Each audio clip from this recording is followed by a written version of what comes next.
So mga sangkay, binabantayan po talaga natin ngayon itong status ng Amerika at Russia dahil nga po nakaraan lamang nagkakainitan mga sangkay at nagpadala nga po ng nuclear submarine itong US doon sa paligid ng Russia.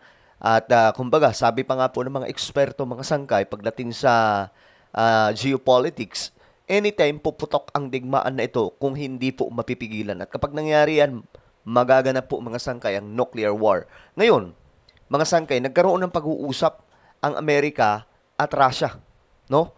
At ngayon, may development tungkol dyan.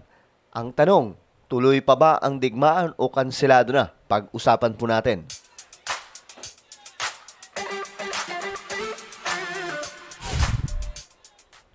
Yo guys, what's up? This is me, Sangkay Janjan. I'm back for another vlog today. Kamusta po kayo mga kababayan, mga solid sangkay? At ito nga po, pag-usapan po natin ngayon mga sangkay itong pambihirang nangyayari sa ating mundo, no? Na sigalot nitong mga higanting bansa. At hindi ko nga akalain mga sangkay na aabot po sa punto na magkakaroon po ng balyahan at bantaan ang Amerika at Russia dahil nga po itong si Putin at si Trump okay naman po sila. Pero, ayun na nga po, mga sangkay, nagkainitan, nagkaroon po ng bantaan na may mga nuclear daw po silang hawak. Ngayon, ang tanong, kasi nagkaroon po ng pag-uusap ang dalawang mga malalaking bansa. Kansilado na nga ba ang digmaan? Anyway, bago tayo magtuloy-tuloy, paki-subscribe po muna yung ating YouTube channel. Ayan po, tayo ay road to 2 million subscribers na. Kaya naman kung ikaw ay hindi pa po nakakapag-subscribe, makikita nyo po yung subscribe button sa baba ng video na to. I-click nyo lamang po yung subscribe, i-click ang bell, at i-click nyo po yung all. Sa mga nanonood po sa Facebook, i-follow nyo po yung ating Facebook page. Shoutout po sa lahat ng mga solid sangkay na nanonood ngayon. Alright. Okay. Ito na nga po mga sangkay. Tingnan po natin. Trump, pinuri ang meeting ni Putin at with off. So mga sangkay, nagkaroon po kasi ng pag-uusap, no? At yun po yung kumbaga ultimatum ni Trump. Kung hindi daw po mangyayari na magkakaroon ng pagsasaayos ang dalawang bansang ito, magkakaroon daw po ng matinding problema. Ngayon mga sangkay, kamusta kaya? Panoorin po natin. Ikinatuwa ni US President Donald Trump ang naging pagbisita ni Special Envoy Steve Witkoff kay Russian President Vladimir Putin.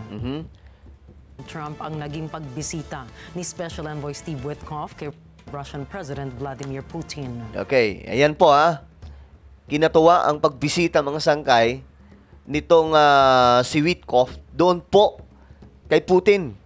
So ano ba ang development? May nangyari bang maayos mga sangkay? President Zelensky agreed to a summit yet? And where and when would that be?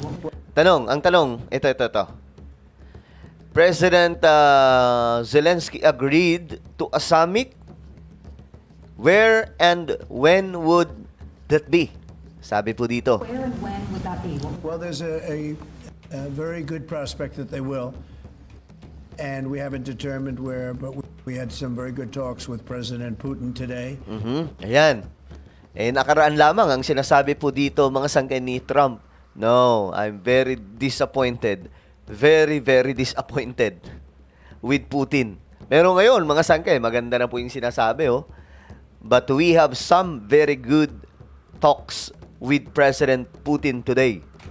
And there's a very good chance that we could be ending the round, ending the end of that road. That road was long and continues to be long, but there's a good chance that there will be a meeting very soon. The next, yeah.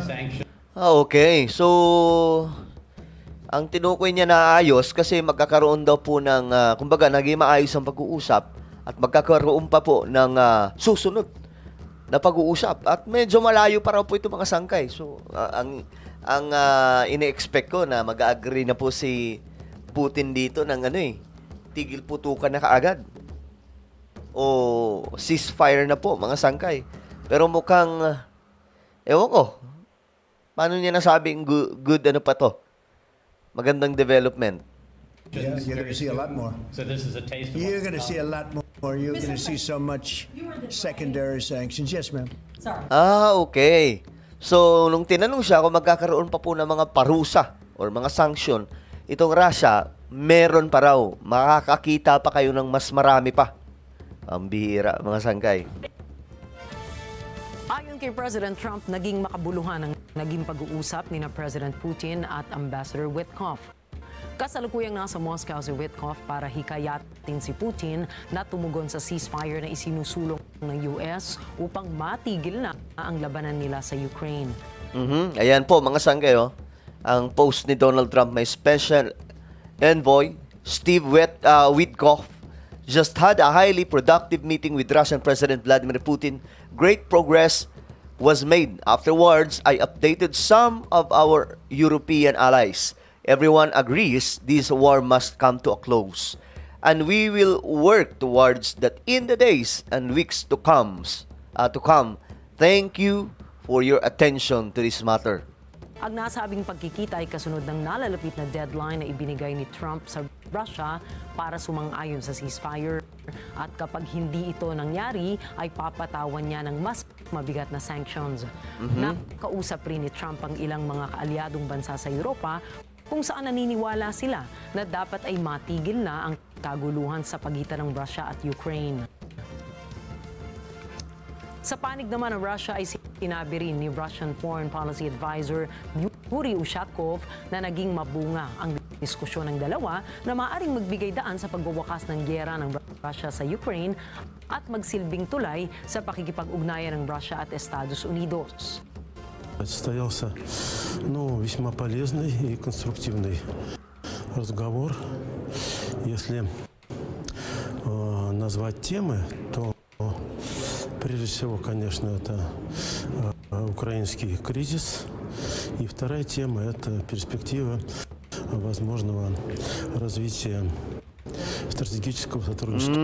So, ang napag-usapan daw, mga sangkay, yung patungkol sa Ukraine crisis. Yun na po, yung Ukraine war. And the second is US and Russia cooperation. So, ano ba ang magiging takbo? Mga sangkay, pagkatapos ng digmaan. Pero siyempre, mautakin si Putin. Hindi po yan magpapaisa. No? Lagi po nang iisip, mga sangkay, baka magulangan kami ng Amerika.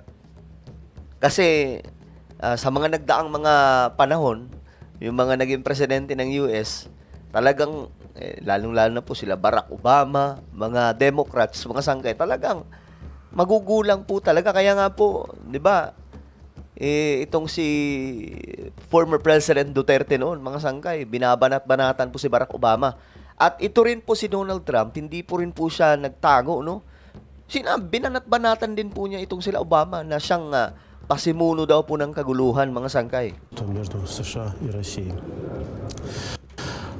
С нашей стороны, в частности, по украинскому вопросу были переданы некоторые сигналы.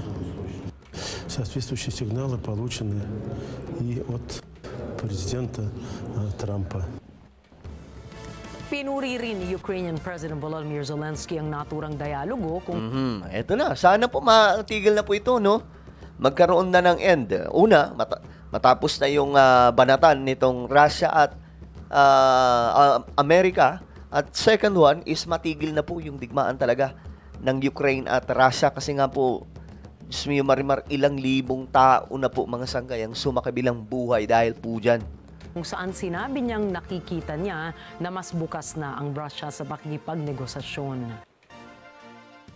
Якраз дорогою від наших бригад тут на Сумщині я говорив з президентом Трампом, і це розмова після того. Buti nga naging maayos itong si Zelensky at saka si Trump. Kasi ang naalala ko, mga sangkay, nung nag-usap sila ni Trump na pinalayas ni Trump si Zelensky dahil nga po ayaw makinig daw. Як представник президента Трампа Стів Вітков був у Москві, наша спільна з партнерами позиція, вона абсолютно конкретна, вона абсолютно прозора, війну треба закінчувати. І робити це чесно. Це дуже важливо робити це чесно. На дзвінку були європейські лідери, я вдячний кожному за підтримку. Ми обговорили, що звучало в Москві. Схоже, Росія Well, ang tinutukoy po niya dito, maayos yung usapan at natutuwa siya mga sangkay na ang Russia ay nag-agree na itigil na po itong nangyayaring sigalot, no? Itong digmaan mga sangkay kasi tagal na, no? Since 2022. Itong digmaan up to now 2025. Hindi ko nga akalain na ganun katagal mga sangkay. Parang diyan po sa Middle East din, ganun din po. No, wala po talaga magandang maidudulot yung digmaan. Kaya tayo sa Pilipinas, wag po natin hilingin na magkaroon ng digmaan ng Pilipinas sa China. Hindi po talaga natin magugustuhan yung outcome po niyan. No? Well, ano po ang inyong opinion mga sangkay? Sa tingin nyo, ito na ba ang umpisa na matitigil na itong mga digmaan? Comment down below. Meron po tayong YouTube channel, Sangkay Revelation. Hanapin nyo po ito ngayon sa YouTube. Kapag nakita nyo na, i-click nyo po yung subscribe, i-click ang bell, at i-click nyo po yung all. Ako na po ay magpapaalam. Mag-iingat pong lahat. God bless everyone.